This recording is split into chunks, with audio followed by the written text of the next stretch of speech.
On est paracha Matot Mas'eh, 5786, Medaber Israël Chaviv, Mira Nana. Je voudrais qu'il vous reste, après cette année que nous avons passée ensemble, une impression particulière et du travail à faire sur nous, sur vous, pendant les vacances. Oui, à venir. On entame une période difficile, dans une situation difficile pour le clan d'Israël, et donc tous les efforts que nous faisons sont les bienvenus. Notre paracha, elle met en avant ce que c'est que la parole, le dibour. Oui. Elle commence à parler des Nédarim. Je vous lis le pasouk, Ish ki idor neder. Quand un homme, il fait un neder, je vais vous expliquer ce qu'est un neder ensuite, l'Hachem. O ishava chez vous à l'essor issar al nafsho, ou bien qu'il prend sur lui, il fait une shura, un serment, de prendre sur lui de faire telle ou telle chose, oui. Lo yachel devaro, qu'il ne rende pas chol, qu'il ne profane pas devaro sa parole, kechol asher ayosemipiv yaase, tout ce qu'il avait dit qu'il le fasse. Alors, les gens ont du mal, d'une manière générale, quand on a décidé de grandir sur le plan spirituel, quand on a décidé de prendre sur nous des obligations que nous n'avions pas initialement, quand on a décidé de se bien comporter, mais qu'on a du mal à se bien comporter, alors on fait un neder, oui, ou bien de shvura. Naturellement, on évite de faire les nedarim ou les shvurot. Ce n'est pas des choses qui sont recommandées. Mais dans certaines circonstances, ça a été fait. Voilà. Ça a été fait. Une personne s'engage à donner. Une personne s'engage à dire. Une s'engage à avoir un comportement. Et finalement, ça l'aide d'avoir fait un neder ou d'avoir fait une shvura pour pouvoir grandir spirituellement. Ou bien elle prend sur elle une mitzvah particulière de faire de la zakat, des choses comme ça. Parce que pour elle, c'est difficile. D'accord? Donc ici, on a un instrument, la parole, par lequel on peut grandir. On ne comprend pas d'ailleurs pour quelle raison. Si maintenant je dis que je vais le faire, oui, qu'est-ce que ça aurait de plus que de prendre sûrement un engagement sans qu'il s'appelle Neder ou sans qu'il s'appelle Shvoua. C'est quoi ce Neder et cette Shvoua? Et ici, il faudra comprendre à la fin du pasouk qui dit que quand il a pris ce type d'engagement, Lo yachel devaro, qu'il ne rende pas profane sa parole. Il faut comprendre ce que ça veut dire, rendre profane sa parole. Oui. Kechol hayosemipiv yaase, tout ce qui sortira de sa bouche, il le fera. Et on s'étonne un petit peu parce qu'à partir du moment où on prend un neder, le neder est, puisqu'on n'arrive pas tout seul, sans s'être engagé en quelque sorte, sans s'être engagé à faire ce que l'on a dit, oui, évidemment qu'on ne devra pas rendre profane sa parole, évidemment que l'on ne devra faire ce que l'on s'est engagé à faire, ce pourquoi on a juré, ou ce pourquoi on a fait le vœu, oui, le neder. Donc finalement, les deux propositions qui suivent, quand on fait un neder ou une joie, ne profane pas ta parole et fais ce que tu as dit, ça paraît superflu. On ne comprend pas, évidemment, que je fais un neder pour m'engager à faire ça. Donc, je ne vais pas profaner ma parole. Évidemment que quand je fais un neder ou une joie, je dois faire ce que je me suis engagé. Mais c'était superflu de le dire dans la Torah. Ou au moins, on aurait pu dire un des deux. Ne profane pas ta parole. Et tout ce qui, ou bien tout ce qui sort de ta bouche, tu le feras.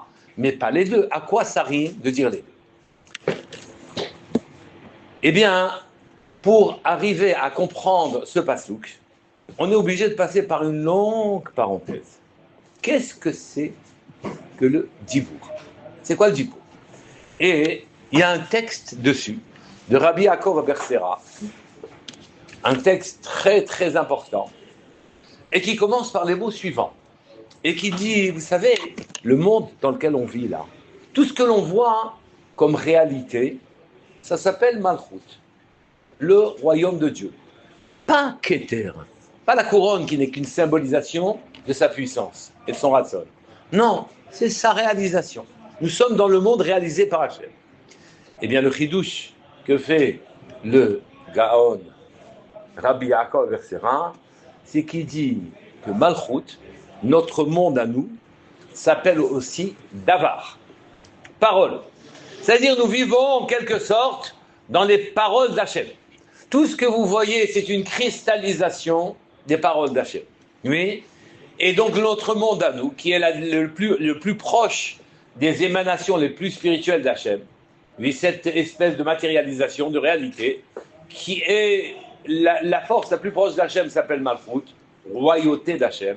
Cette royauté s'appelle aussi Davar, parole. Cette royauté s'appelle aussi paix, bouche. Et donc, on voit qu'ici, nous vivons en quelque sorte dans les paroles d'Hachem. Ça, c'est la première remarque. La seconde remarque que fait encore Rabbi Yaakov Bersera, c'est qu'on doit prendre conscience qu'on vit dans la parole d'Hachem en quelque sorte, ça c'est clair maintenant, mais que notre parole n'est pas anodine.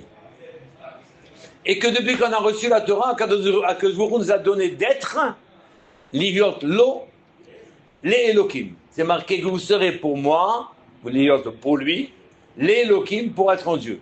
Oui, normalement, ce qui aurait dû être marqué, je serai pour vous, oui, Elohim, c'était suffisant. Les Elohim pour être en Dieu, qu'est-ce que ça veut dire? Mon Rav disait, ça veut dire que vous aussi, vous serez des dieux. Qu'à partir du moment où on a reçu la Torah, la Torah est entre les mains. La Torah est une parole elle-même. Cette Torah est en quelque sorte le canevas par lequel, de mots par lequel le Akadosh Baruch Hu a créé le monde. Et donc, puisque c'est entre mes mains maintenant, ma parole est loin d'être inefficace. Ma parole est efficace. Je me retrouve donc dans un monde qui est un monde de parole, et moi, ma parole, elle est efficace. Elle est efficace, c'est-à-dire qu'avec ma parole, je crée des mondes supérieurs et qu'ensuite tout ceci se cristallise en descente jusqu'à notre monde matériel et peut créer des situations qui sont uniquement dues au fait que j'ai parlé. D'accord? Donc le deuxième propos de Rabbi Yaakov à Bersera, c'était de dire qu'on bonnet, on construit, on fait un binyan de monde dans notre monde. Oui. De la même manière que quand on regarde les choses autour de nous, on ne voit plus la parole d'Hachem, parce que la parole d'Hachem ne se voit pas, n'ayant pas eu le niveau qu'on avait au Sinaï, où on voyait la parole. Oui. Nous n'avons plus ce niveau, mais nous voyons ce que la parole a créé. Sachez que votre parole aussi, elle crée. Elle crée dans le bon sens, et elle crée dans le pas bon sens. D'accord? Dans le pas bon sens. D'accord? Naturellement, pour que notre parole soit efficace, parce qu'on s'est ingénié à rendre notre parole totalement inefficace. On dit n'importe quoi en permanence. Oui? Et que donc, on a vidé la parole de sa profondeur, de sa sagesse, de son efficacité. Et donc, ce qu'on doit apprendre, oui, c'est que dans la parole, à la parole, il faut redonner sa noblesse, et à ce moment-là, il ajoute un mot. Oui. La parole, c'est aussi la chayut, que vous compreniez. Notre monde vit, il y a le olam, le monde lui-même, et puis il y a les événements. Les événements, c'est en quelque sorte la vie du monde. Oui, la plante, elle commence graine, elle finit arbre. D'accord? Il y a une vitalité, une chayut, oui. La parole d'Hachem a non seulement créé l'univers dans lequel on vit, mais lui donne en permanence de la vitalité. Notre parole pourrait avoir le même effet. Et donc, on ramène sur Terre une vitalité positive ou une vitalité négative. Quand toutes les bouches se mettent à brailler en même temps, en Allemagne, qu'ils haïssent les Juifs, le monde entier, il se retrouve envahi d'une vitalité de haine pour les Juifs. Quand tout le monde, oui, pleure tout ce qu'ils ont fait aux Juifs après la guerre, oui, alors tout le monde se met à pleurer parce qu'ils n'ont été pas bien avec les Juifs. Oui. Donc il y a une espèce de vitalité, on met de la vie. Dans l'événement, on le crée par les paroles et par les pensées, mais par les paroles aussi. Donc ici, c'est un problème d'alignement, en quelque sorte. Quand j'aligne ma pensée, ma parole, sur une conscience supérieure, alors à partir de ce moment-là, ma parole devient efficace. C'est clair? Et c'est pareil pour les goïms? Non. En un mot, non. Voilà. Maintenant, les goïms, ce n'est pas des juifs. Je suis désolé. Mais vous dites quand on haït les juifs. Maintenant, ils mettent en rouach. J'ai pas dit qu'ils sont totalement inefficaces. C'est nous qui avons la Torah dans les mains. Et c'est nous qui sommes les Elohim pour avoir une dimension divine. Eux, j'ai pas dit qu'ils sont complètement inefficaces. D'accord? Et donc, ils mettent en rouach. Mais je devrais dire plus précisément que quand nous, on se haït, oui, quand nous, on travaille mal, à ce moment-là, on donne aux goyim dans la maréchette noire, parce qu'il y a un monde blanc, c'est le nôtre, et un monde noir, de manière à, comme je vous ai expliqué, de manière à avoir deux dimensions. Oui, et d'avoir une bechira. Et Akash Baruch Hu a donné à la force à ceux qui veulent faire le mal de pouvoir réussir de sorte qu'il y a une véritable bechira, on peut choisir le bien et le mal.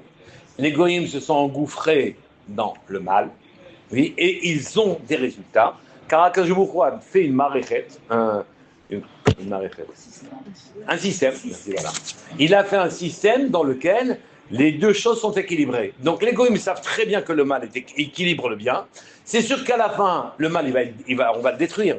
Mais entre-temps, il peut faire beaucoup de dégâts. Beaucoup de dégâts entre-temps. Et donc, il y a une force dans le mal. C'est la force qui a exploité des gens comme Bilam, Balak, des gens comme ça. Ils exploitent le mal en sachant qu'il y a une efficacité au mal. Et il y a un pouvoir à exercer le mal. D'accord? Donc ici, quand nous, on n'est pas extraordinaire, eh bien on donne de la force au système noir, en quelque sorte. Donc je reprends. Le monde s'appelle parole. On vit dans les paroles d'Hachem. Les paroles sont de deux sortes. Oui, d'abord une réalité, une matérialisation des choses. Deuxièmement, une vitalité. Sa vie, oui. La plante, elle grandit, la mer, elle bouge, les événements arrivent, il y a une vie, sa vie, une vitalité, d'accord? Et la parole a été donnée aux Juifs aussi. Donc la parole a été donnée aux Juifs, et eux, quand ils parlent, eux aussi, quand ils parlent, ils donnent de la vitalité au système qu'a créé Akadosh Baruch Hu. Une vitalité positive ou une vitalité un peu moins positive. Je continue. Pour arriver à ce que notre parole soit efficace, encore faut-il se rattacher, je vous dis des choses importantes, hein, et il faut que vous ameniez votre conscience à sortir du plat pays, du calme plat. Ouais. Là où les nuages sont tellement bas qu'un canal s'est pendu. Oui. Et donc, il faut sortir de ce calme plat, oui, et à s'accrocher par sa conscience. On a la chance, il nous donne une conscience. Donc par notre conscience, on peut voyager où on veut. Oui, et à s'accrocher à la conscience, à ce qu'Hachem fait. Et à ce moment-là, on a un alignement qui nous rend extrêmement efficaces. Ce n'est pas facile de s'aligner, car nous avons une matérialité extrêmement pesante. C'est très difficile même de s'aligner, mais c'est une ardente obligation.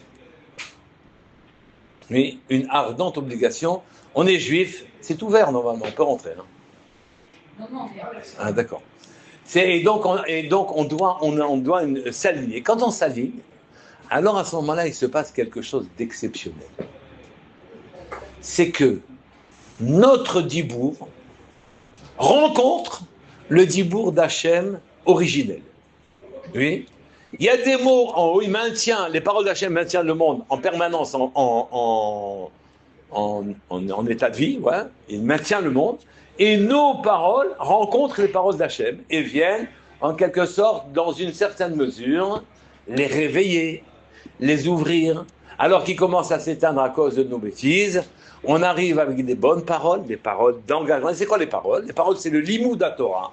Les paroles, c'est la tfila. Les paroles, c'est les bonnes paroles, d'une manière générale. Oui.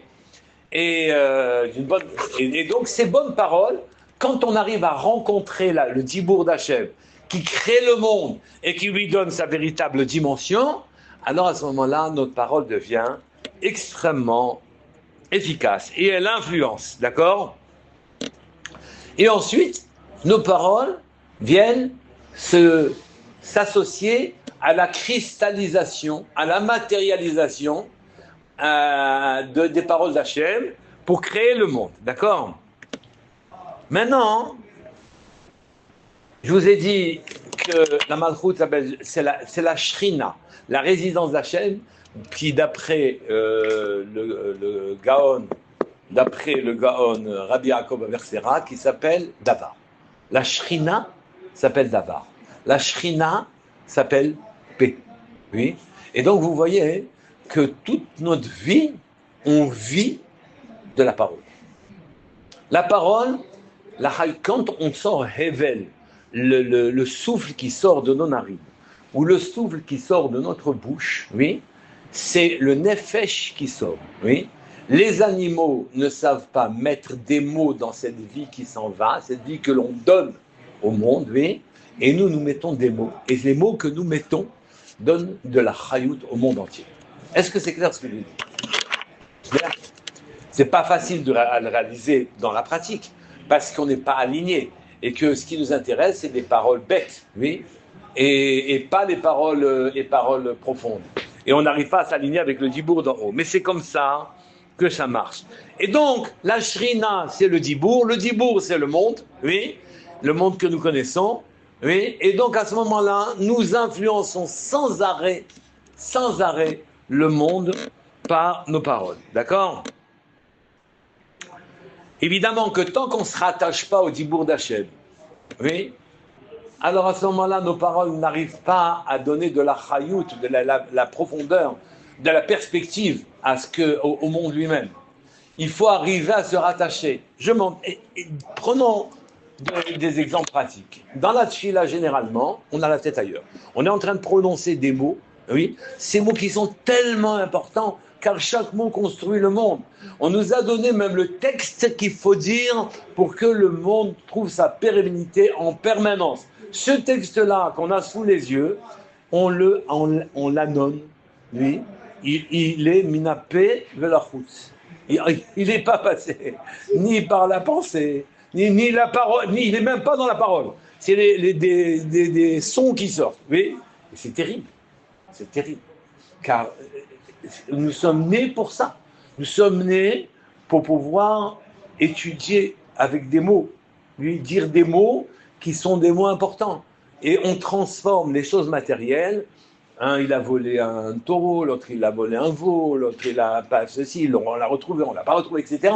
Et avec ces paroles-là, on rattache les situations profondément banales, oui, au système d'Akadosh Baruch Hu en étudiant. En étudiant les choses juridiques, par exemple, on rattache, ne croyez pas que quand on parle des droits, on ne fait rien. Les droits, on les rattache à la Torah.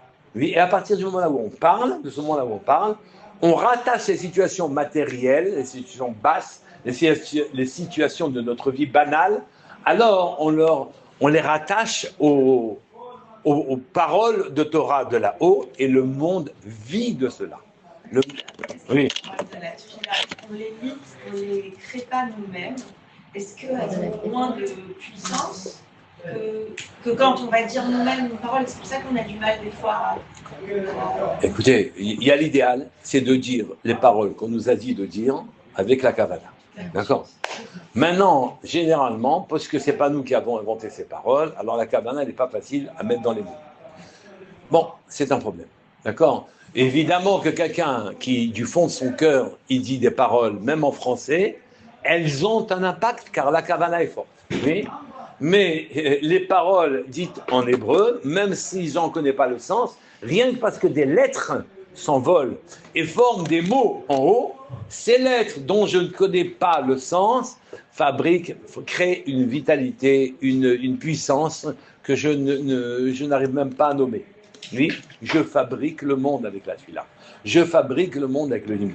Oui, nous sommes des créateurs de monde. Et des binyanim, on fait enfin des binyanim très importants. On crée des mondes qui ont qui influencent notre propre monde. On raconte à propos du Mechaber, Rabbi Yosef Karo. Rabbi Yosef Karo, il avait un malach, qui s'appelle le Magui, qui venait le visiter toutes les semaines. Et ce malach, le Rabbi Yosef Karo a écrit un livre sur lequel il rapportait tout ce que le malach lui avait dit.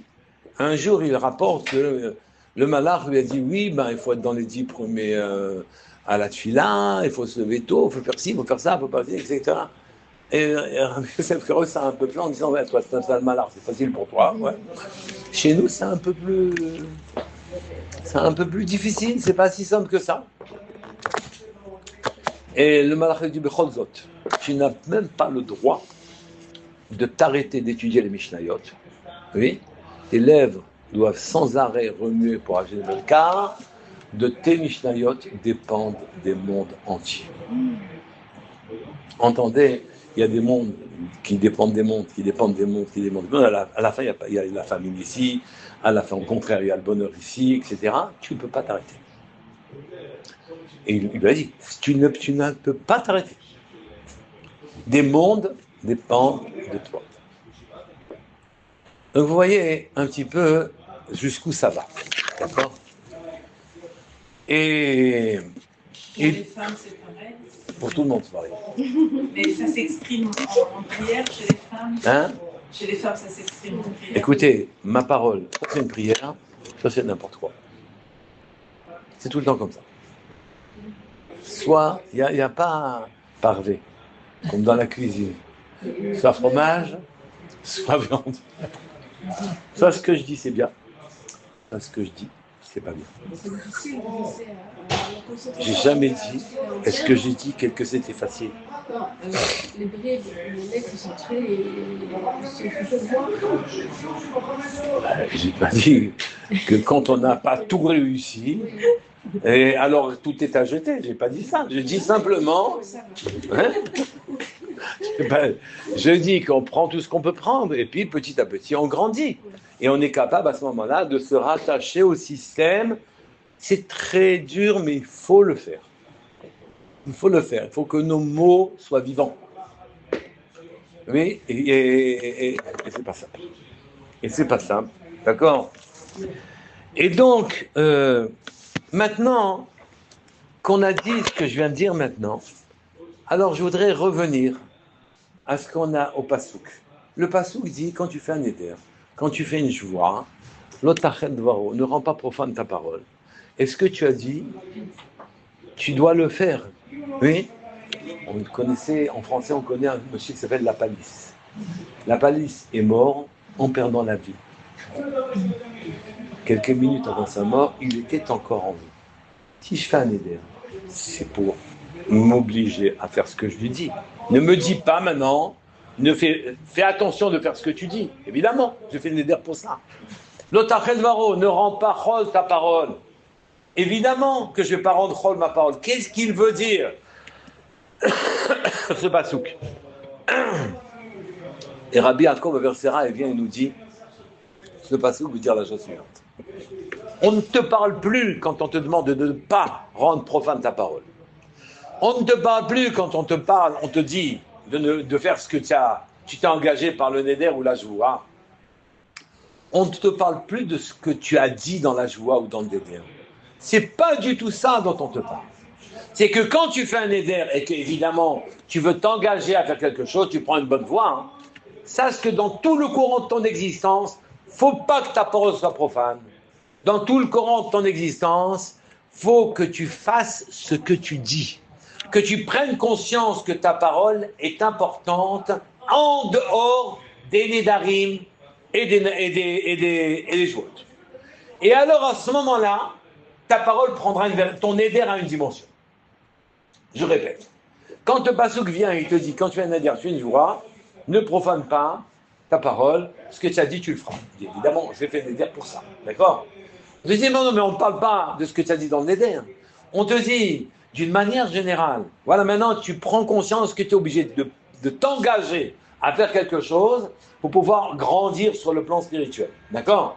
Sache que par ailleurs, dans le courant de ton existence, d'une manière générale, concernant ta parole, l'otachel varo. Ne rends pas rôle ta parole. Prends l'habitude de faire attention à ce que tu dis, soit dans les mots que tu dis d'une manière générale, dans la vie courante, de manière à ce que ton éder ait une efficacité. D'une manière générale aussi, fais attention dans la vie courante, puisque le mensonge est courant dans la vie courante. Oui, le mensonge par omission, le mensonge par obligation, le mensonge par délicatesse, le mensonge par gentillesse, le mensonge et ainsi de suite. Vas-y, en avant. La parole, elle vaut plus rien du tout. C'est-à-dire, les mots n'ont plus de valeur. Tu fais un éder, tu comprends que maintenant tu veux grandir, oui, sache qu'il ne suffit pas de faire ce que tu as dit dans l'éder. Il faut que, d'une manière générale, ta parole ne soit pas profane. D'une manière... Hein? Comme s'il y a une loi pour la parole, de manière générale, oui. Il y a une khumra avec le neder. Exactement. Le neder devient une khumra, et à ce moment-là, on grandit, tu feras dans la vie ce que tu as dit, tu le fais. Et tu surveilles les mots qui passent tes lèvres, oui, de sorte que rien de ce qui passe tes lèvres ne soit profane. À partir du moment où tu prends conscience de la valeur de ta propre parole, alors à ce moment-là, tu deviens dans le monde une personne dont la parole va avoir un effet. Et nous sommes tous destinés à avoir pipiote, oui, hein, l'épée, oui, de tes lèvres et dans tes mains. C'est une épée, les mots. Les mots tranchent, les mots dessinent des circonstances, des événements. Les mots fabriquent et donnent des vitalités, ou bien, khalila, en enlève. Et donc, c'est ça qu'on veut que nous, en tant que juifs, notre force, elle est là-dedans. On a eu la Torah qui est un dibour, le dibour même par lequel le monde a été créé, et le monde lui-même, la shrina, s'appelle davar, oui, et que donc, quand on parle, on est relié, il faut que nos mots relaient, en quelque sorte, soient reliés et relaient les paroles même de la shrina. Voilà ce qu'on attend de nous. Alors, sur le plan pratique, et pour en finir, la semaine dernière, dans la paracha Pinchas, là, c'était la Hilula du Or HaChaim HaKadosh, et donc il a dit quelque chose de très intéressant concernant les Midianiyot, les Midianim. Oui, il dit tu dois haïr les Midianim. Tu dois les haïr. Pourquoi tu dois les haïr? Après tout, mais c'est pas notre manière de fonctionner. Nous, on est des âmes élevées, donc on a à haïr personne. Même d'habitude, quand on sort dans une ville pour faire le siège de nos ennemis, quand ils veulent faire la paix, on fait la paix avec eux. On ne détruit pas leurs arbres fruitiers, tout ça, ce qu'ils ont d'agréable, etc. Chez les Midianim, tu détruis tout. Tu casses tout. Tu détruis tout. Même ce qui est là, tu le détruis. Pourquoi? Parce que par ta pensée, oui, quand tu as vu le znout des filles de Midian, et quand tu as vu la Avodah Zara, même si ceux qui se sont laissés aller sont morts, d'accord? Mais maintenant, ceux qui ont pensé et qui gardent le côté agréable de la faute, il y a un côté agréable de la faute, ceux-là, à ce moment-là, sont marqués et sont, en quelque sorte, figés dans la matérialité. C'est un soin et un bon conseil que de donner Hachem, haïs ceux qui ont voulu te faire fauter, de sorte que tu vas haïr la faute qu'ils auraient voulu te faire. Et c'est un conseil très important. C'est la raison pour laquelle nous devons détruire les poiriers, les pêchers, les abricotiers et les arbres qui sont tellement beaux, oui, les cerisiers, tout ce que vous voulez, on détruit. On détruit quand on est contre les Midianim, on les déteste, on les oppresse, on les démolit. Oui, de manière à ce que notre conscience se soigne et qu'elle prenne la direction qu'il faut pour qu'on ait les bonnes pensées. Après avoir dit ça, oui, il a souligné quelque chose de particulier qui va vous servir, et j'arrête là. Oui, il dit la chose suivante. Hateva enoshi, la nature normale humaine, nature normale de l'homme, ouais. Hateva enoshi, mobile l'irsot, elle pousse l'irsot à aimer. On aime. Si vous vous étonnez pourquoi brutalement on aime le ballon, les matchs, les cris, etc., et tout le monde court et on est content, on est très content. Et il y a 100 000 personnes qui applaudissent que ceci, que cela, etc. Ou bien, non, comme c'est beau, ceci, cette chaussure, elle est belle, elle a ce truc, elle est magnifique la chaussure, etc. C'est quoi? C'est qu'en vérité, notre nature humaine pousse à recherche des lignes, des machins, etc., qui nous plaisent. Oui, Donc, mobile l'irsot. Et donc, on est attiré. On est attiré par le bien, mais on est surtout attiré par le mal. Oui, c'est la normalité.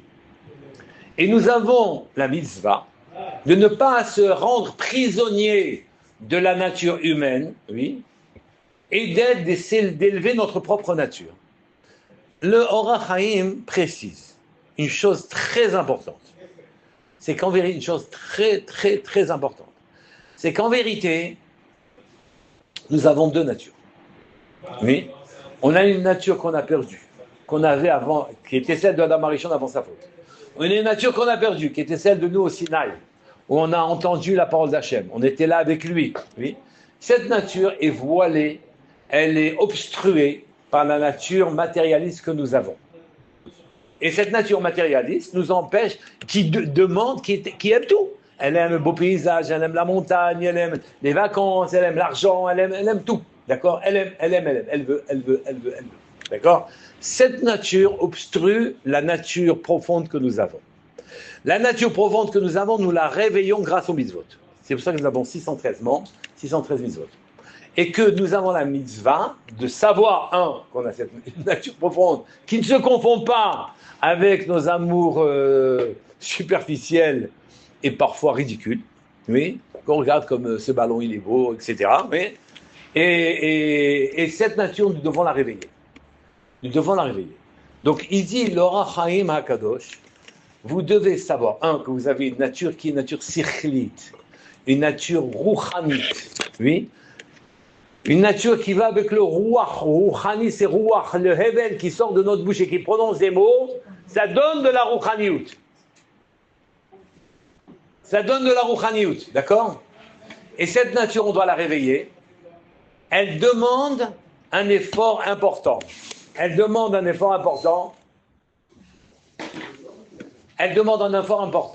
Mais quand on mobilise nos forces pour réveiller notre nature profonde, la découvrir, lui donner droit de cité, lui donner droit de vie, mais elle a le droit de parler elle aussi. Cette nature fait de nous ce que nous sommes en vérité. Elle ne fait pas de nous ce que nous sommes après être tombés. C'est ça que dit l'Orach Chaim, d'accord ? Il dit, et d'où vient notre nature ? Quel est le complice de notre nature basse ? Oui. Quel est l'envoyé du Yetzer Hara pour qu'on aime des choses qui n'ont pas à être aimées ? Oui. Eh bien, c'est le corps. Le corps physique, oui, c'est comme une éponge. Il prend, il aime n'importe quoi. Et ce corps physique, c'est le complice du Yetzer Hara. Nous devons savoir ces choses-là, et à partir de ce moment-là, en remonter. Pas croire que nous sommes des anges, nous sommes des hommes, avec un corps. Et à partir de ce moment-là, je dois retrouver ma véritable nature, pour retrouver, par nos hevel, le souffle qui sort de mes narines, et qui sort de ma bouche, le rouach qui part de là-bas, retrouver notre rouchaniout, de façon à ce que notre parole soit réellement efficace. Est-ce que c'est clair ? Vous avez des questions ? C'est pas facile à faire.